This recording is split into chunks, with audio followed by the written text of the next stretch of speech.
Tayamum. Ambil debu, cari debu, cium dulu, jangan ada bau kencing kucing. Letakkan di atas koran, buka jam, buka cincin, letakkan aja di situ. Mana ada orang berani ngambil, orang punya polisi. Nah, setelah itu debunya dipukul, dipukul debunya sekali. Setelah tepukkan ke tangan sekali. Habis itu hembus, diusapkan debunya. Debu yang bagian kelingking di ujung hidung, yang bagian jempol di tepi. Sekali.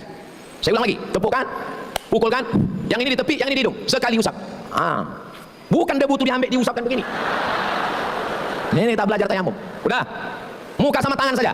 Untuk tangan diambil, tepukkan sekali, tiup. Debunya dibagi 3. 1, 2, 3. Yang ini untuk bawah, yang ini untuk dalam, yang ini untuk sini. Ini. Sekali saja. Saya ulang sekali lagi. 1, 2, 3. 1, 2, 3. Tidak pakai kumur-kumur. Kalau sudah bangun bunyi alarm, tadi walaupun dikatakan ngantuk, semua orang juga ngantuk. Nabi SAW memberikan kepada kita tipsnya. Kalau kalian bangun, maka segeralah, ada riwayat mencuci tangan, ada riwayat istinsyak. Belum wudhu ya, tapi istinsyak, memasukkan air di hidung.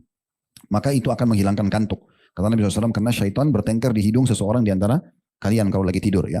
Ada hadis yang lain mengatakan siapa yang terbangun di tengah malam, dia bangun saja walaupun dalam kondisi ngantuk. Lalu dia membaca La ilaha illallah wahdahu la syarika lahul mulku wa lahul hamdu wa huwa ala kulli syai'in qadir. Subhanallah walhamdulillah wa la ilaha illallah Allahu akbar wa la haula wa la quwwata illa billahil aliyil azim. Lalu dia tambah dengan Allahumma gfirli, maka Allah akan ampuni dosa-dosanya yang lalu. Kalau dia berdoa, maka akan diterima, dan kalau dia sholat akan diterima. Gitu. Nah, birrul walidain, bakti kepada orang tua, itu adalah kunci. Kamu mau apa? Mau kekayaan, mau harta, mau kedudukan, kuncinya birrul walidain. Mau menginginkan apa? Kesuksesan dunia akhirat, kuncinya birrul walidain. Ingin menjadi ulama besar, kuncinya birrul walidain. Ingin menjadi wali, menapaki jenjang kewalian, mencapai kewalian yang tertinggi, kuncinya birrul walidain. Ada Uwais Al-Qarni dapat kewalian yang tertinggi berkat birrul walidain, berkat bakti kepada ibu bapaknya. Bakti kepada orang tua adalah investasi. Sebagaimana kamu berbuat, kamu akan dibalas.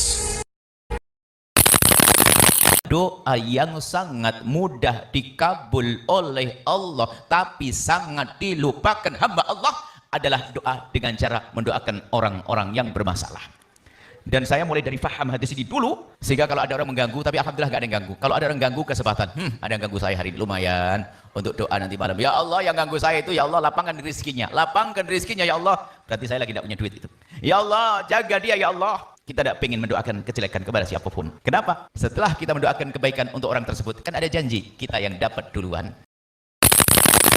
Kata Allah, kamu jangan sombong, kamu pasti butuh dengan saya.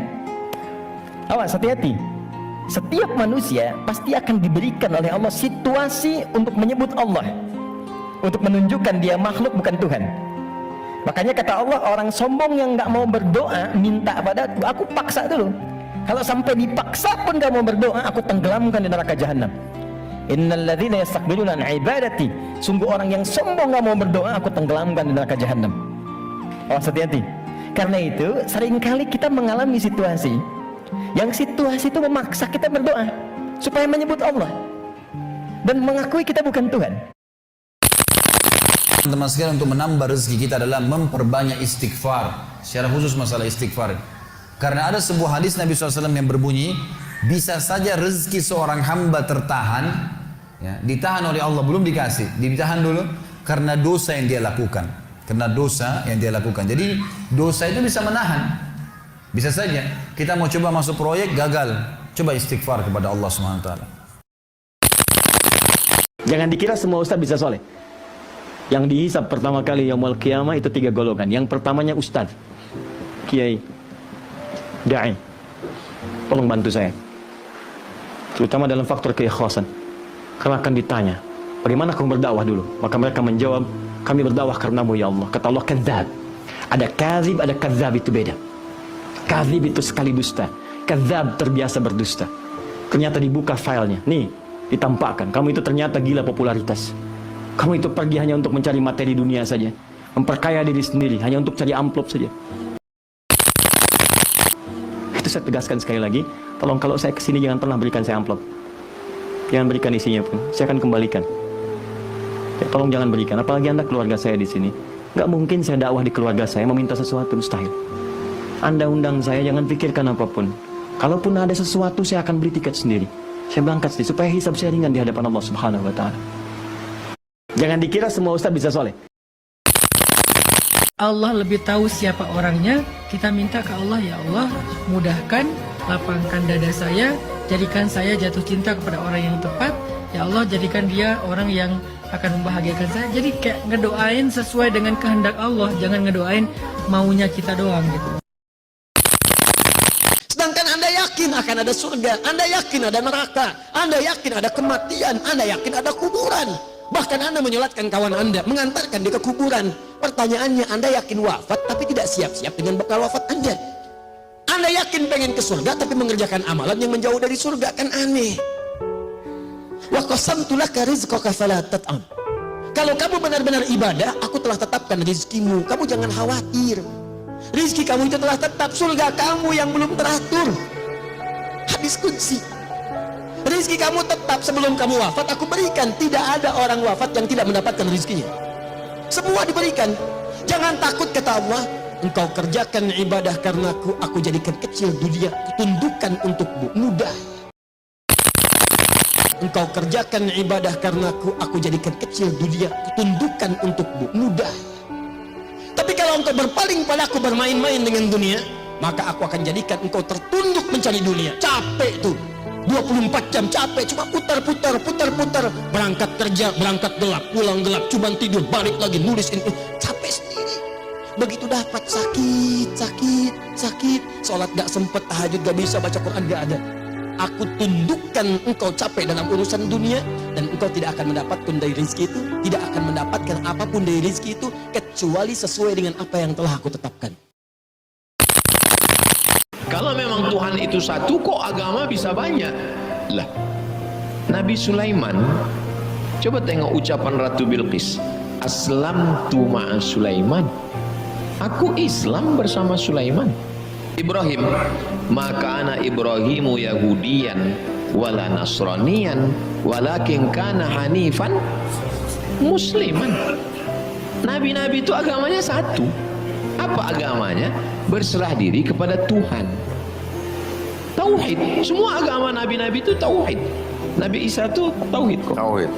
Tauhid kan tahu kok. Asli itu ya. Ya soalnya tadi kan ada yang enggak asli. Asli, bisa dibuktikan. Iya, semua nabi-nabi itu agamanya tauhid. Hanya saja tata cara syariat ibadahnya disempurnakan dengan datangnya Nabi Muhammad SAW. Nabi Sulaiman meninggalnya kan sedang sholat dan dia berdiri. Taunya dia meninggal karena tongkatnya dimakan rayap. Nggak berani anak buahnya menegur dia, nggak ngasih tahu, Pak, Bapak kok lama kali berdiri. Nggak berani orang tuh. Sama lah kita sama Pak Kapolsek aja segan kita kan, apalagi Kapolda kan. Nabi Sulaiman itu ibadahnya berdiri, dan kita ada sholat kita berdiri, kan berdiri sholat kita. Lalu kemudian Nabi Isa itu ibadahnya sujud. Matius 26:39 tuh. Bukti. Sujud. Nabi Isa itu sujud, dan kita ibadah kita ada sujud. Dan coba tengok ibadah orang Yahudi, ada rukuknya. Kedatangan Nabi Muhammad, coba tengok bunyi ayatnya, al-yauma akmaltu lakum dinakum wa atmamtu alaikum ni'mati. Aku sempurnakan nikmat. Tegak, rukuk, sujud, i'tidal, tasyahud ada pada finishnya Nabi Muhammad SAW. Jadi kalau ada orang Yahudi masuk Islam, dia tidak keluar agama, dia menyempurnakan keyahudiannya. Kohdondi, dia tidak keluar dari Nasrani, dia menyempurnakan kenasraniannya.